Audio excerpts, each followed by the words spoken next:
Pieter Roos, Tom Sawyer, Chapter 9. At 9:30 that night, Tom and Sid were sent to bed, as usual. They said their prayers, and Sid was soon asleep. Tom lay awake and waited in restless impatience. When it seemed to him that he must be nearly at daylight, he heard the clock strike 10. This was despair. He would have tossed and fidgeted as his nerves demanded, but he was afraid he might wake Sid. So he lay still and stared up into the dark. Everything was dismally still. By and by, out of the stillness, little, scarcely perceptible noises began to emphasize themselves. The ticking of the clock began to bring itself into notice. Old beams began to crack mysteriously. The stairs creaked faintly. Evidently, spirits were abroad. A measured, muffled snore issued from Aunt Polly's chamber, and now the tiresome chirping of a cricket that no human ingenuity could locate began. Next, the ghastly ticking of a death watch beetle in the wall at the bed's head made Tom shudder. It meant that somebody's days were numbered. Then the howl of a far-off dog rose on the night air and was answered by a fainter howl from a remoter distance. Tom was in agony. At last, he was satisfied that time had ceased and eternity began. And he began to doze, in spite of himself. The clock chimed 11, but he did not hear it. And then there came, mingling with his half-formed dreams, a most melancholy caterwauling. The raising of a neighboring window disturbed him. A cry of "Scat, you devil!" and the crash of an empty bottle against the back of his aunt's woodshed brought him wide awake, and a single minute later he was dressed and out of the window and creeping along the roof of the L on all fours. He meowed with caution once or twice as he went, then jumped to the roof of the woodshed and thence to the ground. Huckleberry Finn was there with his dead cat. The boys moved off and disappeared in the gloom. At the end of half an hour, they were wading through the tall grass of the graveyard. It was a graveyard of the old-fashioned Western kind. It was on a hill about 1.5 miles from the village. It had a crazy board fence around it, which leaned inward in places and outward the rest of the time, but stood upright nowhere at all. Grass and weeds grew rank over the whole cemetery. All the old graves were sunken in, and there was not a tombstone on the place. Round-topped, worm-eaten boards staggered over the graves, leaning for support and finding none. Sacred to the memory of so-and-so had been painted on them once, but it could no longer have been read on most of them now, even if there had been light. A faint wind moaned through the trees, and Tom feared it might be the spirits of the dead, complaining at being disturbed.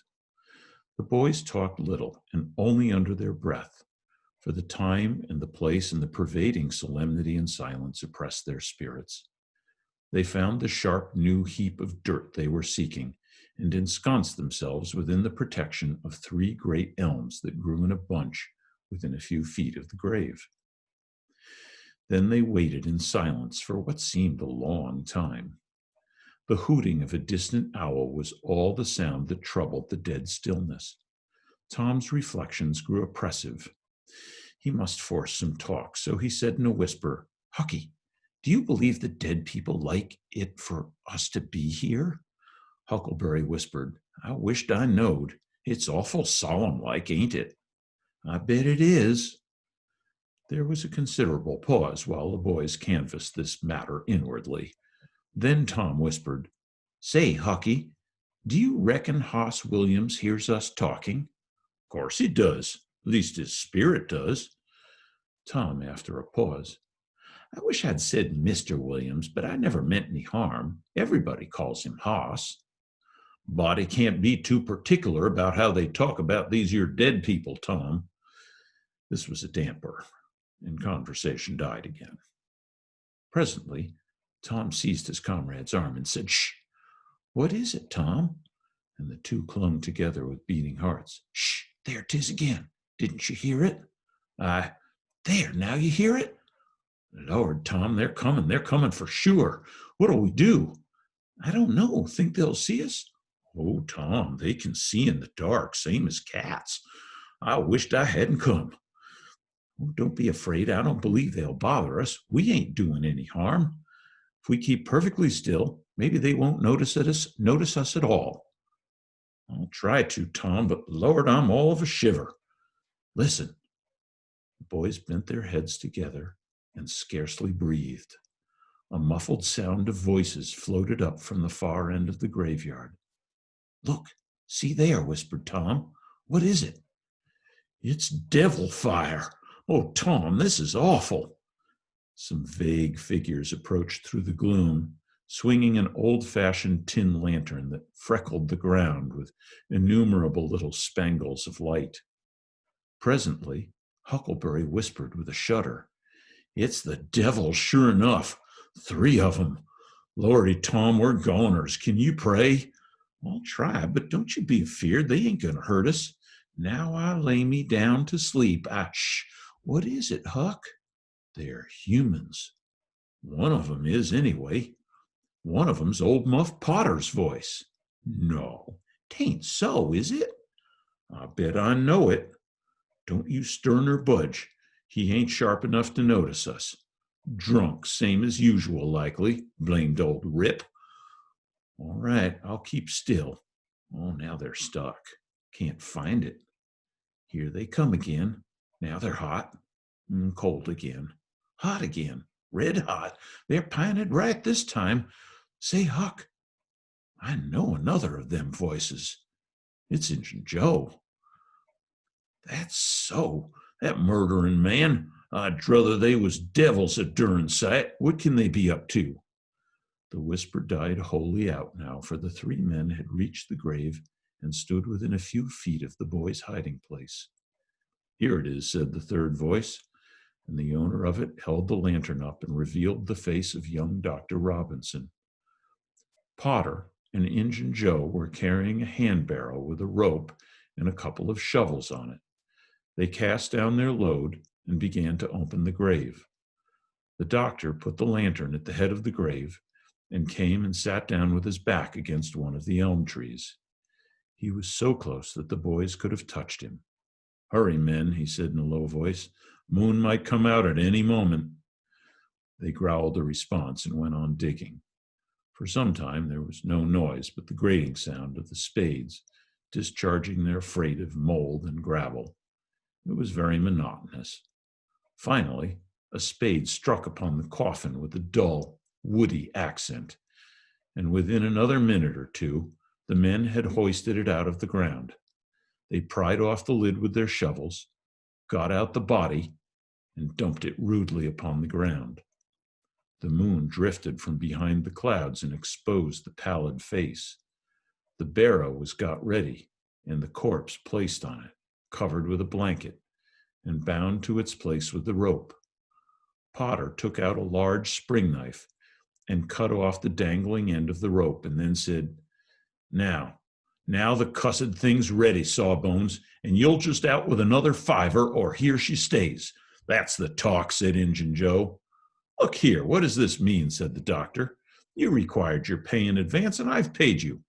Yes, and you done more than that, said Injun Joe, approaching the doctor, who was now standing. 5 years ago, you drove me from your father's kitchen one night when I come asking for something to eat, and you said I weren't there for any good. And when I swore I'd get even with you, even if it took 100 years, your father had me jailed for a vagrant. Did you think I'd forget? The Injun blood ain't in me for nothing, and now I've got you. And you've got to settle, you know. He was threatening the doctor with his fist in his face by this time. The doctor struck out suddenly and stretched the ruffian on the ground. Potter dropped his knife and exclaimed, Here now, don't you hit my pard! And the next moment Potter had grappled with the doctor, and the two were struggling with might and main, trampling the grass and tearing the ground with their heels.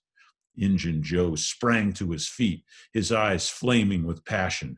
He snatched up Potter's knife and went creeping, cat-like and stooping, round and round about the combatants, seeking an opportunity.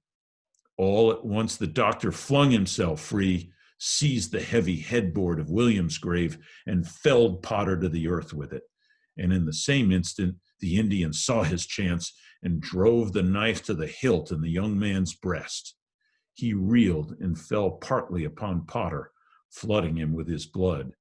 And in the same moment, the clouds blotted out the dreadful spectacle, and the two frightened boys went speeding away in the dark. Presently, when the moon emerged again, Injun Joe was standing over the two forms, contemplating them. The doctor murmured inarticulately, gave a long gasp or two, and was still. The Indian muttered, "That score is settled, damn you." Then he robbed the body. After which he put the fatal knife in Potter's open right hand and sat down on the dismantled coffin. 3, 4, 5 minutes passed, and then Potter began to stir and moan. His hand closed upon the knife. He raised it, glanced at it, and let it fall with a shudder. Then he sat up, pushing the body from him, and gazed at it, and then around him confusedly. His eyes met Joe's. "Lord, how is this, Joe?" he said. "It's a dirty business," said Joe without moving. "What did you do it for?" "I never done it." "Look here, that kind of talk won't wash." Potter trembled and grew white. "I thought I'd got sober. I'd no business to drink tonight, but it's in my head yet. Worse'n when we started here. I'm all in a muddle. Can't recollect anything of it, hardly. Tell me, Joe, honest now, old feller, did I do it?" "Joe, I never meant to. 'Pon my soul and honor, I never meant to, Joe. Tell me how it was, Joe. Oh, it's awful, and him so young and promising and all." "Why, you two was scuffling, and he fetched you one with the headboard, and you fell flat. And then up you come, all reeling and staggering like, snatched the knife and jammed it into him, just as he fetched you another awful clip. And here you've laid, as dead as a wedge till now."